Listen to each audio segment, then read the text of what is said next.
Behold, for your delectation, this tale of woe and loneliness and pickled gherkins, eerie phantasms and little old ladies, grumpy train announcers and rumpy pumpy, the preoccupations of modernity enmeshed with mythological imaginings, and, to be honest, just a dash of camp. Make your way through the station turnstiles, our locomotive awaits, and my word, it's long and it's throbbing. My name is Robert Garnham, and this is In the Glare of the Neon Yak.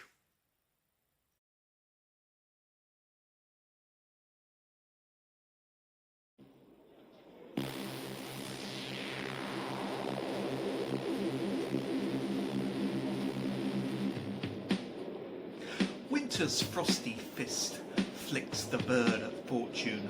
Darkness hugs the city. Its scowling night skies dyed a drab brown by sodium streetlight glow. A late night sleeper service clicks and throbs at platform 3, and I'm there with my luggage. A Poundland Michael Palin with a head full of dreams and a backpack full of chunky Kit Kats. Oh, the romance of travel. Joy enmeshed with tedium, the promise of miles to be devoured, sleepily, hungrily, like a packet of mini cheddars.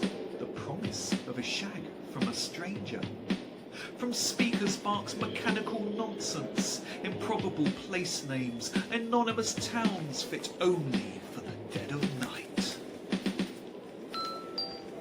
Platform 3 for the 23:53 Puddle Hopper Express service to Dundee, calling at Woking, Basingstoke, Reading, Winnish Triangle, Reading again, Plopton, Anorak Junction, Randy Boomerang, Reading a third time, Anglepoise Parkway, Gruber, Heavy Duty Duck, Hey Sister Go Sister, Peterborough, Soup, Goodrington Banana, Cluck, Honeysuckle Mantelpiece, Slippers, Jasmine Scented Pencil Case, Ugly, Edinburgh Waverley, Angry Chiropodist, Staring Badger, Pamphlet, What's She Gonna Look Like with a Chimney on Her, and Dundee. The train's so long that by the time you've reached the front, you're almost at your destination station. Oh, what a night this is going to be. Embraced by the warm diesel hug. Functional decor. A cabin no larger than the closet I spent so many years struggling to come out of. I put down my luggage. The train moves out from the station, past the evocative neon of the late-night KFC, the tower blocks and takeaways, lurid city detritus, the urban romance of decay, lives lived in high-rise dreams, the whole place seemingly coming apart at the seams. I lie back on my bunk, take off all but my skimpiest underpants, and stare out past my own reflection at this cacophonous capital, as if moving slyly and semi-naked I might mimic the motions of a lover, just me and my little bunk and the post-midnight lights of this world city. Oh London, I'm naked, take me, I'm yours. The train stops for a red signal just past Ealing Broadway, right next to the windows of a 24-hour IKEA, and I hastily put my clothes back on. Welcome aboard the Puddle Hopper Express service, brought to you by Prayard Railways. My name is Tony, and I'll be your train manager tonight. I'd like to especially welcome aboard members of Plop Brothers' magnificent omniscient circus. Welcome aboard, chaps. Hope you enjoy your journey tonight. So sit back and enjoy the scenery. What you can see of it, that is. My little joke there, something I like to use, and there's plenty more where that came from. And here's a little lullaby that I wrote. When you're tired of the day and all its commotions, I hope you find sleep amid diesel locomotions. So let the rhythm of the rail make you forget your tough day. Drinks and light refreshments can be purchased in the buffet. Sometimes the day is so short you can't get enough in. So sleep tight, my friends, to the sound of railway chuffing. Clickety-clack, clickety-clack, clickety-clack, clickety-clack. Good night, one and all, good night. And if you see anything suspicious, send a text to the transport police.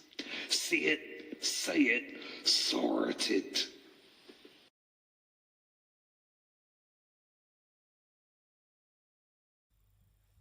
There's a commotion in the corridors, a merriment I hadn't expected. I feel suddenly cocooned, constrained in my cabin. I peer out from my door and, sure enough, the carriage is a calamity of colour, of sequins and gaudy face paint, carnival grins, acrobatic exertions, circus folk trailing, feather boas dancing, twirling, a cluster of clowns in the vestibule, trapeze artists, tightrope walkers, big burly strongmen with handlebar moustaches, and for the first time in my life I feel, well, remarkably normal, really. I pass from carriage to carriage, drawn by the noise and the movement, to the buffet car, whereat in front of a counter stocked with Fanta and crisps, blueberry muffins, tumblers queue for late-night wine, and the circus ringmaster juggles bacon baps. Roll up, and in an ironic manner he makes the following announcement. Ladies and gentlemen, boys and girls, under the big top tonight, the most average things in the entire universe. It's the circus of mediocrity. We've got a peep show, a freak show, and at just under 15 quid it's not exactly a cheap show. It's touring everywhere, from Basingstoke to Chepstow. Wheelchair access is poor because of all the steps, though. It's the circus of mediocrity. The big top isn't very big. The whole thing shrank in the rain. The clowns all look the same. The acrobats are matter-of-fact and the tightrope walker is lame. The tumblers are all head over heels. It really is a shame. And we haven't got a lion for the lion tamer to tame, but we do have a badger with a chip on its shoulder. It's the circus of mediocrity. It's a beautiful tradition, but please, with our permission, have a look at the condition of the rusted-up trapeze. It all was once admired, but now it's all quite tired, and the human cannonball was fired. The whole thing's on its knees. It's the circus of mediocrity. It's hard to drum up fun when you're feeling pretty glum, and for the 5th time today the acrobat has landed on his bum. Ooh. The audience in Oakhampton numbered 21, and one of those was my mum. Please, oh please do come to the circus of mediocrity. We raise the big top, but not your hopes. It's more than just the tightrope walker who's on the ropes. Our comedian is glum. You should see how he mopes. Our profits are so tiny, you need microscopes. Oh, the alarm, the anxiety. It's such a non-entity. It's the circus of mediocrity. The knife thrower couldn't give a toss. The whole thing's run at a loss. Nobody would admit to being the boss. And the only people who are death-defying are those who are eating the candy floss. It's worse than you ever feared. The magician has disappeared, and the mind reader says he knows exactly what the audience is thinking. The whole thing is stinking. My hopes are sinking. I've taken up drinking. It's such an atrocity. It's the circus of mediocrity. It's the circus of mediocrity. The cheerleaders cheer. The tumblers lift tumblers. And the ringmaster is jostled, raised high by the circus strongman. He mocks a regal wave and then bangs his head on the buffet ceiling. Circus folk laugh and whoop and cheer, raise their beers amid the frivolity, and I think to myself, you don't normally get this on the daily commute.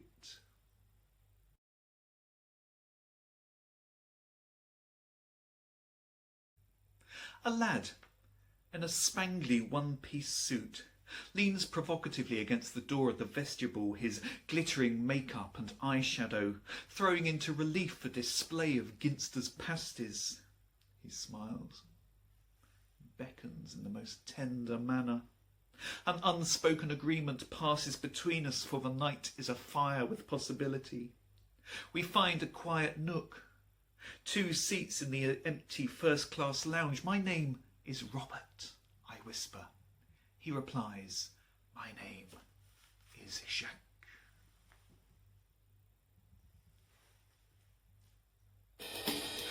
I am the tightrope walker. The rope I walk is tight. I am the tightrope walker, performing every night. 1 step, then another. Slowly, slowly, slow. I might pretend to wobble. It's all part of the show. I am the tightrope walker. I do just what I feel. I often eat my lunch up there. It's such a balanced meal. I am the tightrope walker. I really do have skill. I am the tightrope walker, not the telephone bill. Though we both have an outstanding balance. So agile he seemed, so full of life and keen. He had the strongest calf muscles I'd ever seen. And I would have been so keen on him were there not a frown. "Tell me," he says, "are you a clown?" Not for the first time in my life I have to assure someone that no, I'm not a clown. He says, "My name is Jacques. I've lived such a life, yet I can't go back." And as we sit there fed by the clickety-clack, he tells me his deepest, most darkest desires. He says, "I get turned on by clowns. I don't know what it is about them that makes them so appealing. That aura they have of rugged masculinity beneath those shapeless, raggedy costumes. The most beautiful features obscured by colourful face paint is a secret only lovers share. How I'd balance and teeter on my tightrope, distracted by the allure of these handsome harlequins strutting their physical tomfoolery, these titans. The most attractive attribute of any man apparently is the ability to make you laugh." But oh, for my heart belonged to one of these, and ever since I've been ill at ease. I remember the first time I saw him, so powerful, so macho, his strong arms throbbing with heterosexual excess beneath the ruffles and accoutrements of his baggy clown costume. And when his trousers fell down, I didn't laugh. I gawped and stared. Nobody quite takes a kick in the bum like him. And then Jacques began to sing.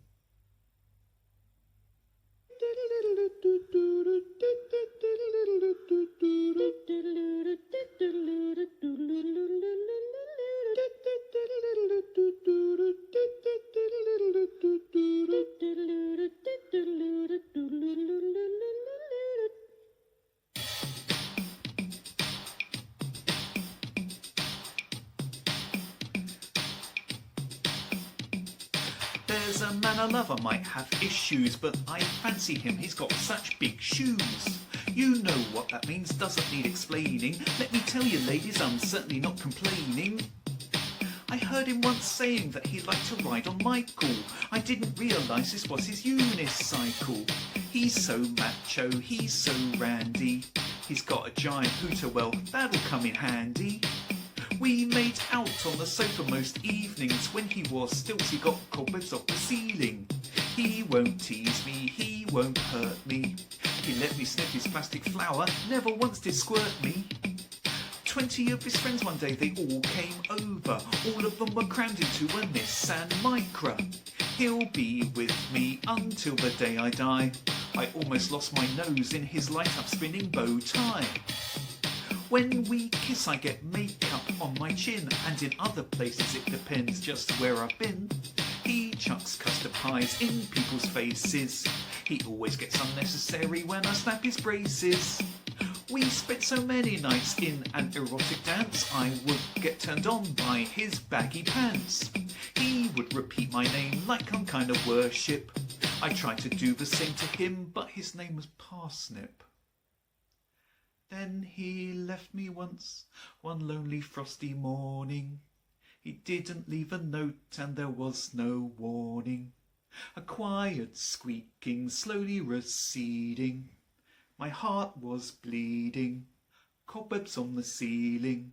He didn't want to hurt me, which I suppose was actually quite a nice gesture.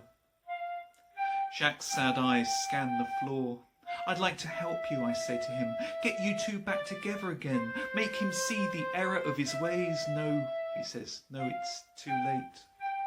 He looks up and braves a smile as if caught between the future, the past, fulfillment, eternal nothingness.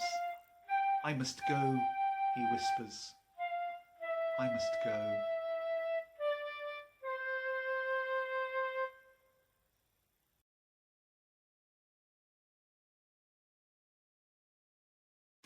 Well, folks, hope you're enjoying the journey and getting some shut-eye. That's why I've been a bit sparing with the old announcements. Just thought you might like to know, we're going past my brother's house. So if you kindly moon out the left-hand side of the train, I'd be very grateful. Do this enough times and the house prices are sure to go down in his neighbourhood. The bastard. Anyway, if you see anything suspicious, let me know. See it, say it, sort it. Thank you. An old lady sits, surrounded on the table in front of her, old notebooks. Scrawled black ink long hand her aged fingers, translucent skin, bony knuckles poring over yellowing pages. She gestures that I should sit opposite, and in silence I comply. Anonymous streetlights and deep night stations flit past the darkened windows. These are diaries, she says. My whole life is in these texts. It helps me to forget so much. She lets out a sigh, and she looks right at me.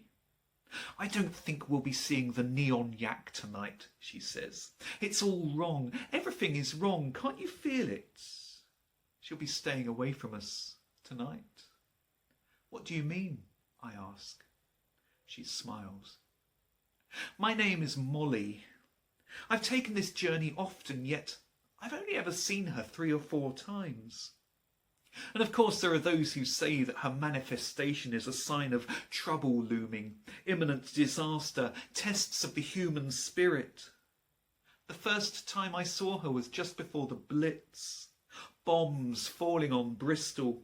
I stood in my back garden at night watching Bristol burn. I was appalled, yet I couldn't look away, for I had seen the Neon Yak.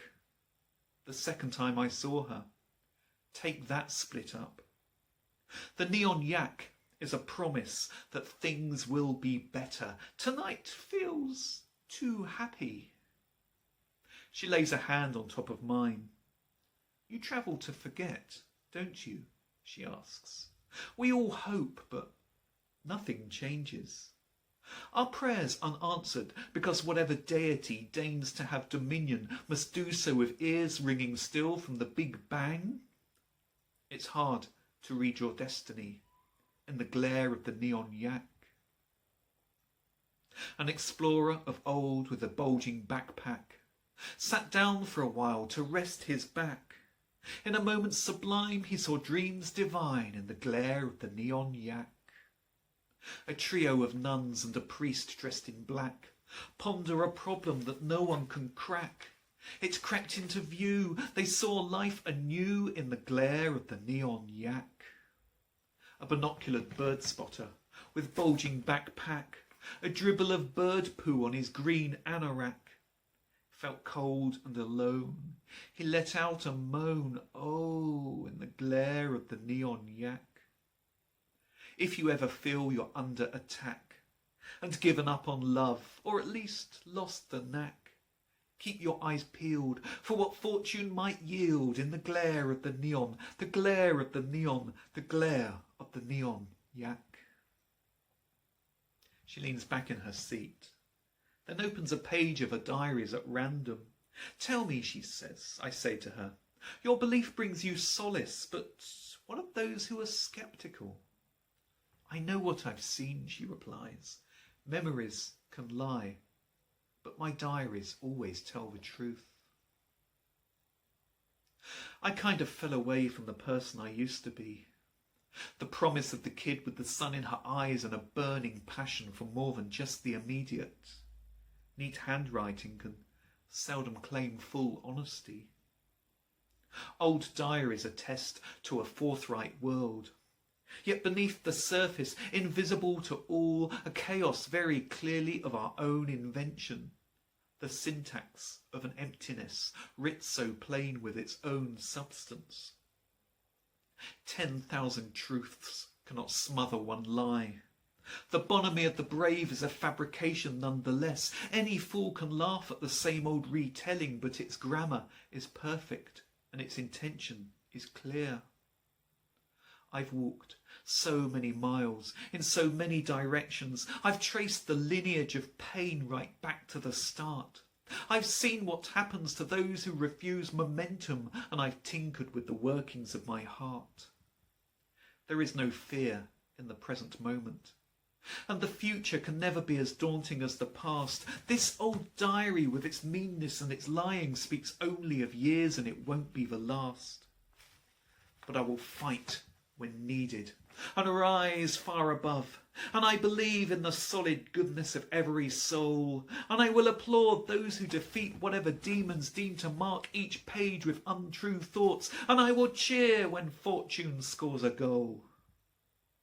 Old diaries attest to a forthright mind, yet beneath each line there are knowing winks written to my future self.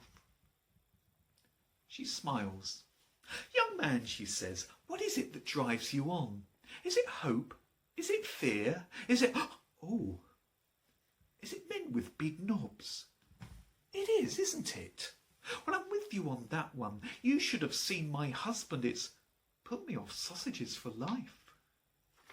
"Do you ever get lonely?" I ask, eager to change the subject. "Oh, yes," she replies, "and not even the Neon Yak can save me. You see, I just need a man, a rampant man, a thrusting, muscular, tough guy, someone to make me sexual and broody, someone to distract me from watching Judge Judy, a man who looks at me and thinks heaven sent her, a man who looks nothing like the men at the daycare centre, a man who treats me sexually, a man who gets me out from indoors, a man who makes me forget about the menopause. I just need a man." She settles back, smelling of peppermints, mothballs and talcum powder, a soft wine emanating from her hearing aid. She leans forward and she says, as I was telling Doreen the other day, "I like to move it, move it. I like to move it, move it. I like to move it, move it. Could you pass me my Valium, there's a dear?" She sighs. "Oh, well, I might miss the companionship. It's the rampant, wild, unrelenting, hot, fuzzy, sticky, grinding sex that I pine for. Last night I took Arnold Ticklethwaite from the nursing home, tied him to a bed and used him as a trampoline. We're still looking for his dentures. I just like men. Sexy young ones, rampant fun ones, men who don't care about my bunions, men who don't care that my breath smells of onions. I just like men. Live and athletic, healthy vegetarians, up for experimenting with randy octogenarians. Men who give me thrills, men who don't care about the spills, men who remind me when it's time to take my pills. Men who cure stress, men who cure tension, men who can take me away from my widow's pension, men without pity, men without shame, young men from Italy or possibly Spain, men who don't care where I put my Zimmer frame, men who care less about wheelchair ramps and more about nipple clamps. I just like men." "And what about me?" I asked. She pats the back of my hand and she replies, "Oh, that's very kind, and I wish you good luck. But I'm terribly afraid you won't be able to keep up."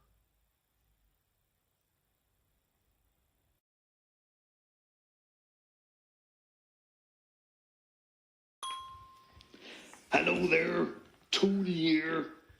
Just a reminder that Coach F is the quiet zone. That's the quiet zone in Coach F. So no music or phone calls or unnecessary chit-chat in the quiet zone. Coach F. That's Coach F, quiet zone. Quiet zone, Coach F. Quiet zone, Coach F. Just one more thing while we're talking about the quiet zone. For all you down there in Coach F, you might like to have a look at the Prayard Railways magazine. Lots of handy tips in there about keeping nice and quiet in the quiet zone, which is Coach F. Quiet zone. Thank you. Coach F. The train rumbles on into the night, its incessant rhythms as enervating as any medication. I pass along narrow corridors. The night has reached that strange dream zone in which the tangible loses all substance. I can't find my cabin. I stumble and press on doors that aren't mine, fumble and gyrate as the train passes over points. A slow delirium begins to take hold. A head pops out from a nearby cabin door. "Excuse me, can you open this jar of pickled gherkins?" she asks. "You know what it's like. It's gone past 1 o'clock in the morning and you get a strange hankering for pickled gherkins." I do so for her. I tell her that I once opened a tin of evaporated milk. There was nothing in it. She invites me into her cabin. "My name is Jennifer," she says. "I go from door to door selling those little notices that say, 'No cold callers.'" Her cabin is small. There are conkers placed around the wall, horse chestnuts gently swaying with the motions of the train. "It's to ward off spiders," she explains. "It's an old wives' tale. Spiders stay away from a house with conkers. I suppose you think I'm bonkers." "We're on a train," I point out. "Yes, but you can never be too sure." She sips a bottle of wine, a cheap red, no glasses. We drink from plastic cups instead and nosh down on gherkins. "If I went into assertiveness training," she says, "I'd be onto a winner. Nobody would ever be brave enough to ask for a refund. And if they did, I can point out that it's worked." The wine goes straight to my brain. I start to anticipate the movements of the train. Jennifer picks up her phone and she says, "Something weird is happening. It's driving me insane. Is it you that's been texting me?" "What do you mean?" I ask. She says, "I've been receiving anonymous texts. They're fruity and explicit and I'm totally vexed. This never happens to me. I feel I'm in a dream. I get so excited whenever I look at the screen. I've been receiving anonymous messages. They turn your hair white with erotic passages. Whenever I hear that mechanical beep, I get ever so excited and it's making me lose sleep. I've been receiving confidential communications, messages with a kiss. It's an odd complication. Someone out there likes me. Each text is only 10 pence. I hope it's not some knob having a laugh at my expense. I'm like a lonely tree, the lightning of love it seldom zaps, but I've been receiving anonymous WhatsApps. It's like exquisite algebra. Someone's done all the sums. I fumble over the keyboard, all fingers and thumbs. I've been receiving anonymous communiques. It's been going on all morning and it's lasted several days. This one this morning said, "Hey, I want you all the time. By the way, your bill is available to view online." No, I said, no, that's not me. And then she said, "You're lonely, aren't you?" I said, no, I live a life of deep fulfilment. Pass me another gherkin. But all the time, my brain was working, and I couldn't help from blurting, I tried to convince myself that I wasn't lonely, and I almost got away with it. Stole moments from each day when I should have stolen kisses, and I almost got away with it. I've been so many people, and yet none. Danced in my own company and at times when I least expected, moved on rhythms opportunistic, all the time, looking for escape. I tried to love from a distance, and I almost got away with it. A guilt banished or at least forgotten, and I almost got away with it. I tried to be an optimist, I really did, and I almost got away with it. I have been to places so vile as to hardly exist at all. I've walked in dark forests only that it would not be asked of me. I tried to give away my love for free, but then I added terms and conditions. I felt the emptiness around me. I tried to find love, and I almost got away with it.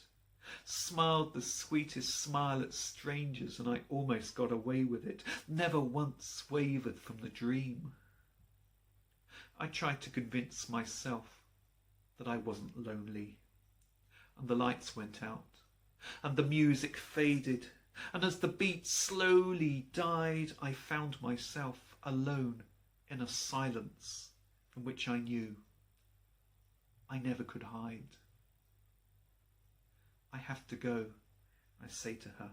I can feel something about the night. Can you feel it too? She smiles and takes a bite of her gherkin. Go, she whispers. Just go. Hello there, Tony the train manager here. Seems they made a bit of a cock-up putting the train together today. We have no Coach J or Coach B. That's no Coach J, no Coach B. But we have got 2 Coach H's and 3 Coach A's. The second Coach H is next to the first Coach H. The second Coach A is in between Coach A and Coach C. But I don't know what they've done with the other Coach A. If anyone knows where it is, let me know. Also, the train is running in reverse formation. So Coach K is at the front and one of the Coach A's is at the rear. Thank you, thank you.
Did I fall asleep?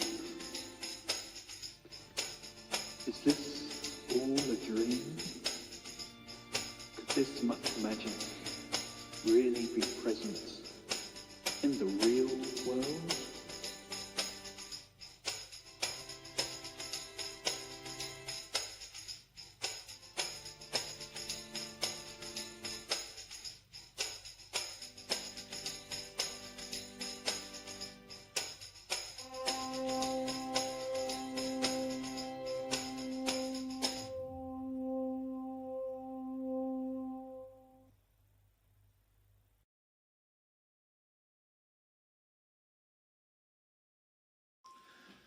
Always tend to leave the bloody microphone on. And I tell you who else is a wanker? The driver. Yeah, Gary. He don't know his elbow from his... Good evening, ladies and gentlemen. Just thought you'd ought to know that the buffet car is running out of sausage rolls. There's no sausage rolls left in the buffet car. But if you're up for a midnight snack, Debs is cooking some of her famous casserole. Next station stop in about 20 minutes. Heavy duty Doug. Thank you. A sly young man with a sly young smile, and eyes that make me stop a while and pretend to examine the frame of a cabin door. He oozes promise like a matador, and I don't know why it should matter more that the night has a magic of its own. Quoth he, in a plain white tee, muscled arms and manly moustache. Hey. And ever the conversationalist and raconteur, I reply, all right? There must have been something in the air, for we both just stand and stare, and as the train rattles into a tunnel so long it makes our ears pop, I cannot stop from gazing on his manly frame, and he to me does exactly the same. Shall we do it? He asks. But I don't even know you from Adam. He smiles and he replies, my name is Adam.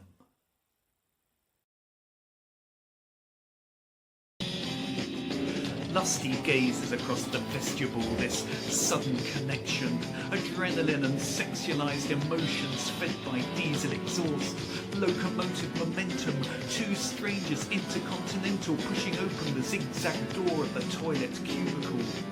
You're cute. No, you're cute. Let's do this. I pull the door closed, it snags on my shoe. I pull again a little too hard, my hand slips, and I accidentally punch him in the throat. How handsome he looks as he bends over in agony, and in so doing, headbutts me in the chin. Door closed, occupado. His face so tender, it enthralls the night, the throbbing engines whining and all their intercity delirium. Passion fills the cubicle as I help him remove his t-shirt, my elbows scraping against the paper towel dispenser. Ever so slyly, he slips my t-shirt over my shoulders, steadying himself against the flush mechanism. The toilet swallows my belt. I take off my jeans and once again punch him in the throat. You feral, rampant man, he says. Just the smell of a train gets me all excited. Hey, I said, I did this once on an aircraft while writing short Japanese poems. I became a member of the Mile Haiku Club. He doesn't laugh. Passionately, we kiss. My elbow activates the hand dryer. So hot, he says, so hot. Oh yes, I reply. No really, he says, turn that thing off. He puts his arm around me and scrapes his knuckles on the plastic ceiling. Jesus Christ, he yells. I activate the flush button again. He accidentally squirts hand soap all over the place. The hand dryer comes on, goes off. Yet another flush. I bang my head against the bulkhead. He bangs his knees on the wall. The tap goes on, goes off, goes on, goes off. Slippery and sunny on the hand-soaked floor, I put my arm out to steady myself, and the toilet roll unwinds. It's all so devastatingly romantic. Then the train starts running over points and tracks, and it all becomes bumpy. We oscillate amid the oscillations, steadying ourselves as the train rocks from side to side like a salad of passion in a bowl of steamy dust drizzled with the vinaigrette of regret. Am I the only one, I say, who gets turned on by self-service ticket machines? Yes, he says. More bumping around, shook up with soapy suds and clumps of wet bulk roll, flush, hand dryer, tap on and off, one hand briefly trapped in the sanitary towel bin. Oh my God, he says, the 10:15 service to orgasm is ready to depart. Oh my. We relax, lean back against the cubicle wall. Well, he says, I think most of it went on the floor, but that wasn't too bad. The motions of the train are as stop-start and erratic as have been our lovemaking. Who's ever heard of an orgasm postponed due to leaves on the line? My romantic life itself a sorry tale of missed destinations, cancellations, hideous derailments, and just when you think you're getting somewhere, I go off-peak. Dreams of high-speed gleaming intercity slipstreaming trains throbbing, powerful, noisy, and ending up with a rail replacement bus. It takes ages to get anywhere, and by the time you do, you're half asleep. Right, he says, I'll be off. Hey, I say to him, Adam, have you ever heard of the Neon Yak? The what? He asks. The Neon Yak. We find a completely empty carriage. Tony, the train manager, turns off the lights for us, and we sit side by side, staring at the stars and their silent gloom, dense evergreen pine trees, arable nothingness, silence, as if the train itself were floating through a galaxy of its own invention. Sublime elevation, ethereal, how vibrant the stars, endless constellations, the wink of high-altitude aircraft, the slyness of satellites in all their secrecy. He points out the W of Cassiopeia, and all the perplexity of the universe, as if we are the only people ever to have existed. And perhaps at that moment we were. He places his arm around my shoulder. Oh, Adam, I say to him. Tender, so strong, my miracle, do you lift me? Tender, so strong in the heat of the night. Knowing you're there completes me entirely. Each moment a song when you're tender, so strong. How we dance and you hold me so tender, so strong. How we gaze in wonder at the love that we share. Your presence a comfort, each moment a triumph. With you I belong, 'cause you're tender, so strong.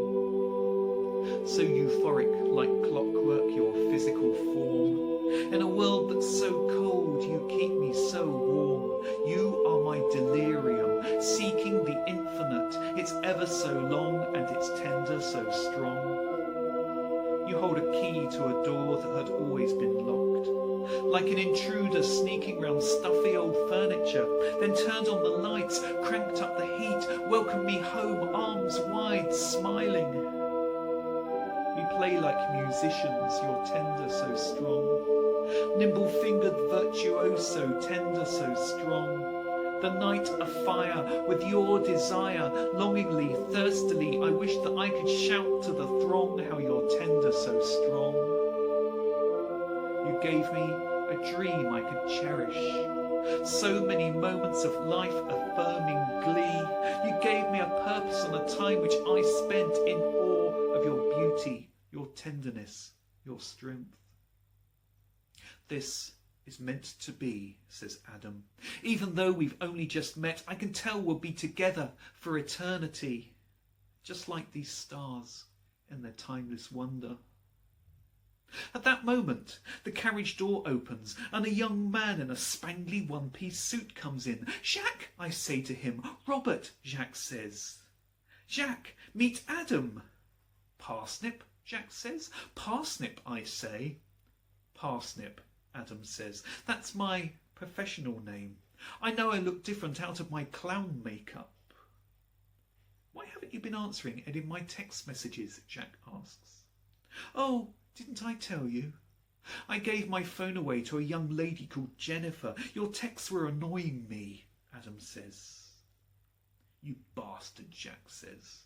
Jacques, says Adam, as Jacques turns on the spot and walks away.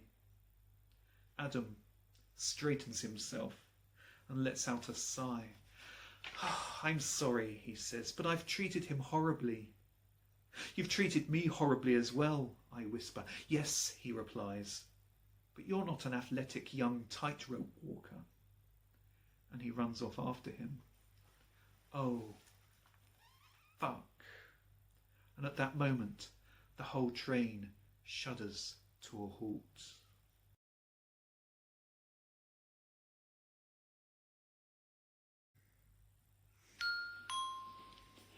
Well, ladies and gentlemen, Tony here. We've just been stopped for a while. Seems there's reports of a tube of Pringles dropped on the line between here and the next station. So we're gonna have to wait here until it's all investigated. I need to escape, to get out.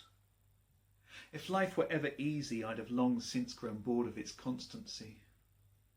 A hope raised is a hope nonetheless. And what is hope but the death of that which does not yet exist? I go to the end of the carriage. I try to open the door. Amazingly, it's unlocked. The drain has stopped in an area of dense woodland. Tall fir trees, a biting chill in the air. I jump down onto the gravel. Feel the ground cold and stark, the emptiness reaching towards me with talon fingers, the train itself an unbroken line of lit windows like punctuation in a lost sentence.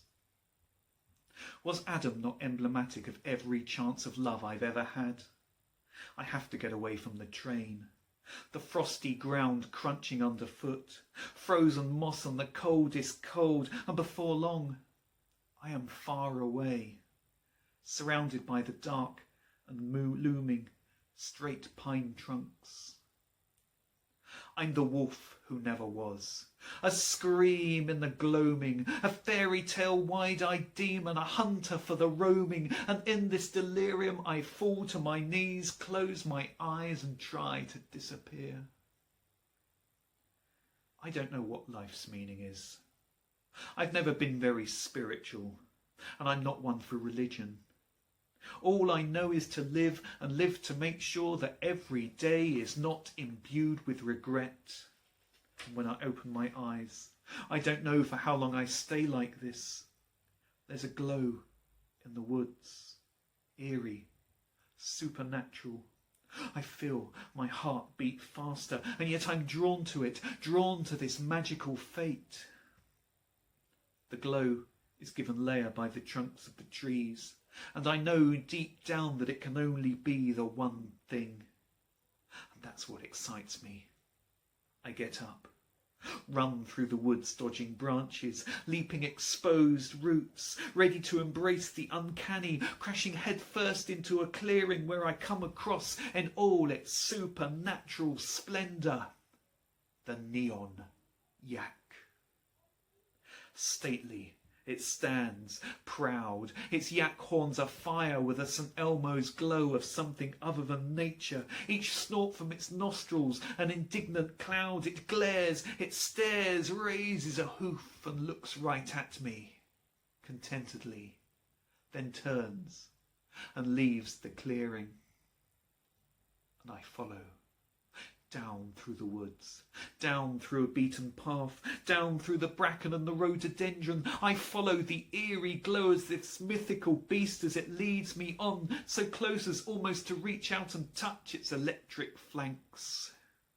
How safe I feel in the tracks of its hooves as it moves out, to a brighter space, and words writ large suddenly across the night.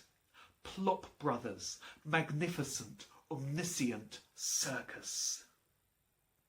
Under spotlights, generators, fresh-faced acrobats, clowns clowning. Jacques is on a low tightrope, balanced with his arms wide. The ringmaster, resplendent in red, Parsnip the clown spinning plates, jugglers juggling. Even Tony, the train manager, is there, and Debs from the buffet car, their gaiety filling the forest with light and noise.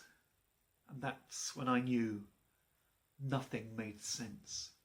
Molly was there. I took her hand and we danced. Danced in the joy of the moment.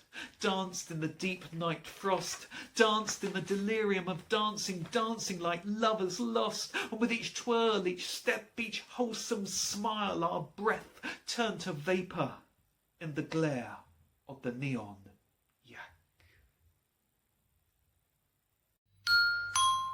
Well, ladies and gentlemen, Tony here. Looks like they can't find that Pringles tin after all. So I'm afraid that means they'll be sending a rail replacement bus. Thanks for travelling with us tonight on the Puddle Hopper Express. Thanks for travelling with us tonight on the Puddle Hopper Express. Thanks for travelling with us tonight on the Puddle Hopper Express.